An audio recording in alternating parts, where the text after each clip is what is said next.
मैं जिस शार्दूल की महागाथा बताने जा रहा हूं वो एक महान सिसोदिये थे।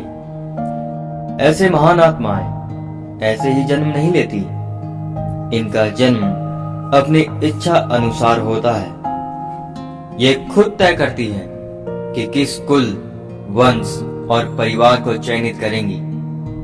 ये मानवीयता का पाठ पढ़ाने के लिए आती हैं। इनके लिए एक ऐसी पृष्ठभूमि प्राकृतिक बनती है जहां पर मानवता का पतन हो रहा होता है, मानवीय मूल्य छीन हो रहे होते हैं। फिर से मानवीयता का मूल्यांकन करके उसको उच्च स्थान प्रदान करने के लिए महाराणा प्रताप जैसा अवतार होता है।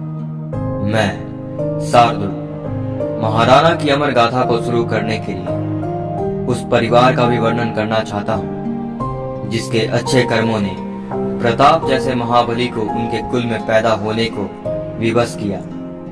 भारत धन्य है, राजस्थान धन्य है और धन्य है वो मेवाड़ की माटी जिसमें प्रताप का अतवरन हुआ। जिस रज पर ऐसे वीर का जन्म हुआ, सिसोदिये वंश के एक ऐसे महाराणा का वर्णन बहुत जरूरी है जिसने अपने अथक बल और शौर्य से इतिहास के पन्नों पर स्वर्णिम नाम बनाया था। यदि मैंने विगत के इस महाबली का वर्णन नहीं किया तो प्रताप की कहानी अधूरी रह जाएगी। किसी भी कुल में तभी किसी महान हस्ती का जन्म होता है जब उस कुल में पहले से महान लोग मौजूद हो। महाराणा प्रताप के पूर्वजों में एक नाम ऐसा भी है जिसने मृत्यु को स्वीकार कर लिया पर झुकना स्वीकार नहीं। ये पूर्वज थे महाराणा सांगा। शायद कोई भारतीय ऐसा हो जो महाराणा सांगा को नहीं जानता हो। शार्दुल प्रताप के जन्म के लिए मेवाड़ के सिसोदिया वंश भूमिका तैयार होने लगी थी। महाराणा सांगा का जन्म 12 अप्रैल 1482 ईस्वी को राणा रैमल के सबसे छोटे पुत्र के रूप में हुआ। महाराणा कुंभा के बाद सबसे प्रतापी राणा सांगा हुए। राणा सांगा का वास्तविक नाम महाराणा संग्राम सिंह था। जैसा उनका नाम वैसा ही उनका गुण था। सबसे छोटे होने के बाद भी उनका गुणत्व रायमल को बहुत प्रभावित करता था। वो अपने सामंतों और अधिकारियों से कहते थे कि उनका ये पुत्र मेवाड़ के इतिहास में ऐसा कुछ कर जाएगा जिसे सदियों की धूल भी दबा नहीं पाएगी।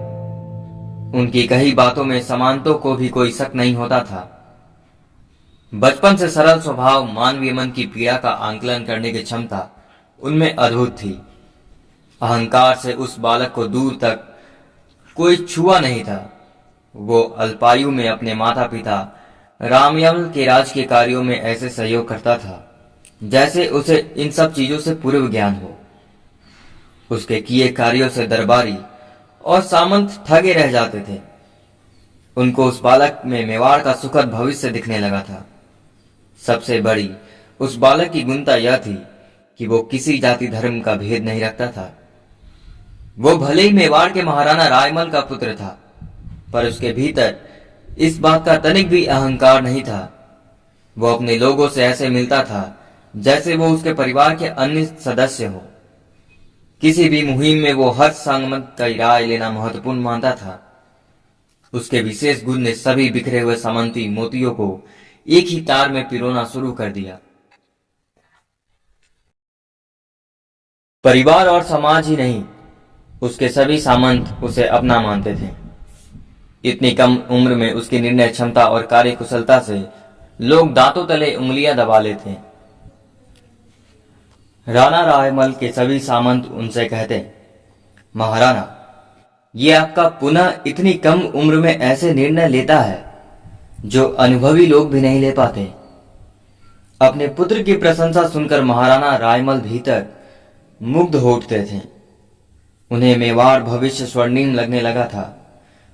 उन्होंने एक दिन दरबार में उसके सबके सामने बुलाया और बोला, लड़के, मैं चाहता हूं कि तुम अपना परिचय सबको दो, लेकिन वो परिचय नहीं जो सब जानते हैं, बल्कि वो परिचय जो केवल तुम जानते हो और बताना चाहकर भी संकोचवश बता नहीं पा रहे।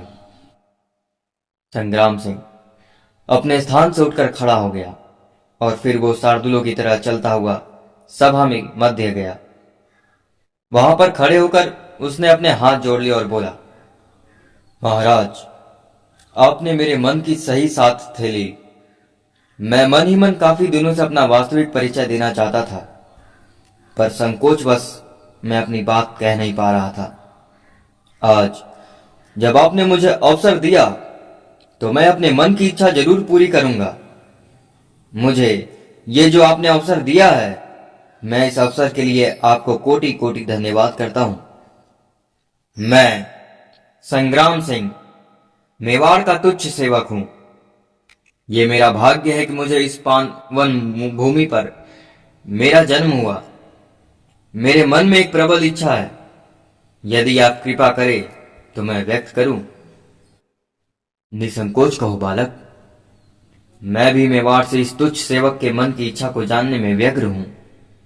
महाराणा रायमल ने बालक संग्राम से कहा। धन्यवाद महाराणा जी, मेरी आयु इतनी ज्यादा नहीं है, इसलिए मेरे वदारा बोले किसी शब्द पर कोई राय ना लेना। ये केवल मेरे मन की प्रबल इच्छा है। इसे मानना ना मानना महाराणा और समानतों पर आधारित है। महाराणा ने मुझे इस बात के लिए अवसर दिया, ये मेरे लिए बहुत बड़ी बात है। इस समय मेवाड़ को जिस चीज की सबसे ज्यादा आवश्यकता है वो आपसी प्रेम और सहृदयता की है। मैं महाराणा से अनुमति चाहता हूं कि वो मुझे अवसर दे ताकि मैं अपने सभी सामंतों और मित्र राजाओं से भेंट कर सकूं।